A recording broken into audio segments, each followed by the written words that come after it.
नमस्कार। आप सभी को शिवरात्रि के पावन पर्व की अनंत मंगल कामनाएं। मित्रों, आप सभी के लिए लेकर आई हूँ अपनी एक लघु कथा जिसका नाम है सच्ची भक्ति। और हाँ, हमारे चैनल को लाइक, शेयर व सब्सक्राइब अवश्य कीजिएगा। तो सुनिएगा ये लघु कथा। हर हर महादेव का नारा लगाते सभी शिव भक्त अपने गंतव्य की ओर बढ़ रहे थे। भक्तों की भीड़ कभी जाने पहचाने रास्ते तो कभी अनजान रास्तों से होकर अपनी मंजिल की ओर बढ़ी जा रही थी। और मंजिल सबकी एक ही तो थी, देवों के देव महादेव का द्वारा। सभी कंधे पर एक से बढ़कर एक सुंदर कावड़ रखकर चल रहे थे, चेहरे पर उत्साह और मन में लगन शिव दर्शन की। पाँव में छाले पड़ जाने के पश्चात भी कहीं कोई थकावट, दर्द या पीड़ा किसी के चेहरे पर नहीं दिख रही थी। देश के कोने कोने से आए शिव भक्त कांवड़िए मन में आस्था, आस और विश्वास लिए एक दूसरे को न जानते हुए भी एक दूसरे से परिचितों की भांति सुख दुख का ध्यान रख रहे थे। इन्हीं में से एक शिव भक्त नए गांव से आया था, जो सभी कांवड़ियों से दुर्बल दिखाई पड़ रहा था। उसकी चाल औरों की अपेक्षा अत्यंत धीमी थी। चलते चलते उसने देखा कि वो रास्ते में अकेला ही रह गया और सभी शिव भक्त उससे आगे निकल गए। वो मन में बड़ा ही व्यथित हो रहा था कि तभी उसने देखा सड़क के दूसरी तरफ कोई वृद्ध पानी पानी कहकर प्यास के मारे व्याकुल हुआ जा रहा था। अब महादेव जी की लीला तो देखिए कि उस सब शिव भक्त कांवड़िए के मन में दया का सागर उमड़ आया और वो उस वृद्ध के पास जाकर भगवान शिव के लिए लाया जल उस वृद्ध को पिला दिया। उसके हाथों से जल पीकर उस वृद्ध ने उसे ढेरों आशीष दे डाले और सिर पर हाथ धरकर कहा, बेटा, तूने मुझ प्यासे को जल पिलाकर मुझे जीवन दान दिया है। बाबा भोलेनाथ तेरी मनोकामना पूर्ण करेंगे। उस वृद्ध के मुख से ये सुनकर शिव भक्त की आंखों से आंसू बहने लगे और वो रोते हुए बोला, बाबा, मेरी मनोकामना कैसे पूरी होगी, क्योंकि मेरे पास तो अब न जल बचा है और न ही अब इतना समय कि मैं शिवरात्रि के दिन अपने महादेव जी का जलाभिषेक भी कर सकूं या फिर अपनी कावड़ चढ़ा सकूं। वो रोते हुए जमीन पर थम से गिर गया।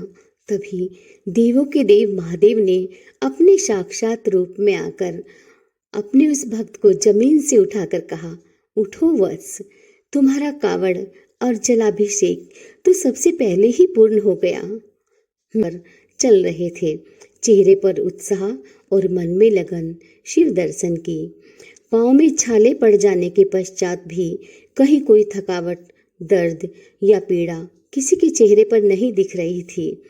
देश के कोने कोने से आए शिव भक्त कांवड़िए मन में आस्था, आस और विश्वास लिए एक दूसरे को न जानते हुए भी एक दूसरे से परिचितों की भांति सुख दुख का ध्यान रख रहे थे।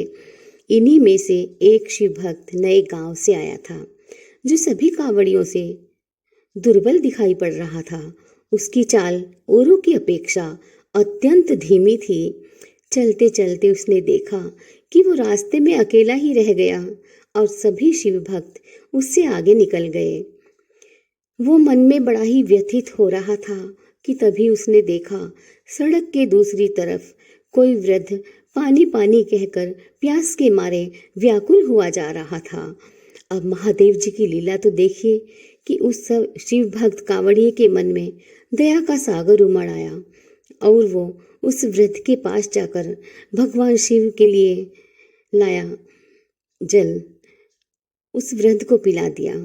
उसके हाथों से जल पीकर उस वृद्ध ने उसे ढेरों आशीष दे डाले और सिर पर हाथ धरकर कहा, बेटा, तूने मुझ प्यासे को जल पिलाकर मुझे जीवन दान दिया है। बाबा भोलेनाथ तेरी मनोकामना पूर्ण करेंगे। उस वृद्ध के मुख से ये सुनकर शिव भक्त की आंखों से आंसू बहने लगे और वो रोते हुए बोला, बाबा, मेरी मनोकामना कैसे पूरी होगी, क्योंकि मेरे पास तो अब न जल बचा है और न ही अब इतना समय कि मैं शिवरात्रि के दिन अपने महादेव जी का जलाभिषेक भी कर सकूं या फिर अपनी कावड़ चढ़ा सकूं। वो रोते हुए जमीन पर थम से गिर गया। तभी देवों के देव महादेव ने अपने साक्षात रूप में आकर अपने उस भक्त को जमीन से उठाकर कहा, उठो वत्स, तुम्हारा कावड़ और जलाभिषेक तो सबसे पहले ही पूर्ण हो गया। मैं तो तुम्हारी परीक्षा के लिए ही यहाँ व्रत का भेष बनाकर आया था। तुमने निस्वार्थ भाव से प्यास से व्याकुल एक अनजान व्यक्ति को जल पिलाकर उसके प्राणों की रक्षा की है, और किसी की मदद करना, यह प्राणों की रक्षा करना ही ईश्वर की सच्ची पूजा व भक्ति मानी जाती है। अतः तुम्हारी यात्रा सफल हुई।